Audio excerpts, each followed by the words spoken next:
We continue our bold exploration of the many different aspects of diabetes that are being presented here at EASD, and I'm with Professor Drucker, whose particular interest is in gut hormones. Tell us what's new in this area that affects diabetes. So I'd say two big highlights over the last 2 days that have really made people excited. So we had another cardiovascular outcome study for a GLP-1 drug, albiglutide. It has not been the most powerful drug as judged by glucose lowering or body weight reduction. So I'd say the expectations were modest for its cardiovascular actions, yet it surprised all of us, I think, by reducing significantly MACE events, over a 20% reduction primarily driven by heart attacks. And so that reminded us that there are many reasons to use GLP-1 drugs, but certainly a reduction in cardiovascular complications is now rising to the top of the list. And so that's terribly exciting and bodes well for the class. Although tricky because that drug, GSK, have withdrawn it, as I understand. Yeah, tricky for GSK as a business decision. You know, with hindsight, had GSK had a crystal ball and been able to polish it up and look into it 18 months ago, I don't think they would have made that marketing decision, but I can't criticize the lack of crystal ball gazing. And, you know, today we had really startling results with a new GLP-1 GIP coagonist developed by Eli Lilly. The question in the field is, how do you make GLP-1 better? Is it possible to make GLP-1 better? Many of us think that semaglutide is currently the most powerful GLP-1 receptor agonist that's been brought to market so far. And today we had from Eli Lilly really striking results with a huge reduction in A1C, almost 10% or more body weight loss.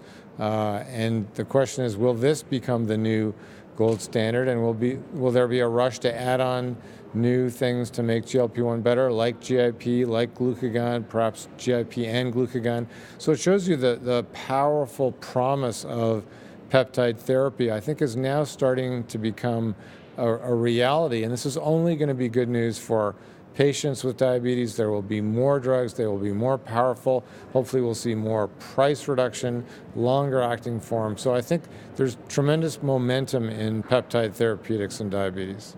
And where do you see the next sort of march in that step in that particular march of peptides? Do you see it as a combination products? What we would all like to see, I think, is the weight loss component getting better and better. The A1C reduction is pretty good. We're getting 2/3, 75% of people to A1Cs of 6.5% or less with the newer GLP-1 drugs.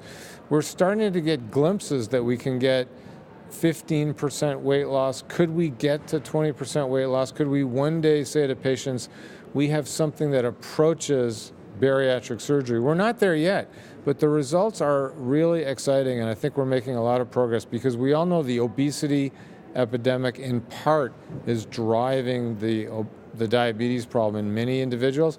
And so tackling obesity at the same time as treating diabetes is a really exciting possibility. Now, every day I wake up, look in my copy of Endocrinology Weekly, and there's another peptide on the block. There seems to be a never-ending stream of new gut peptides that are coming along that are involved somehow in appetite suppression. Do you think that we're at the end of that particular journey? Are we nearly peptided out?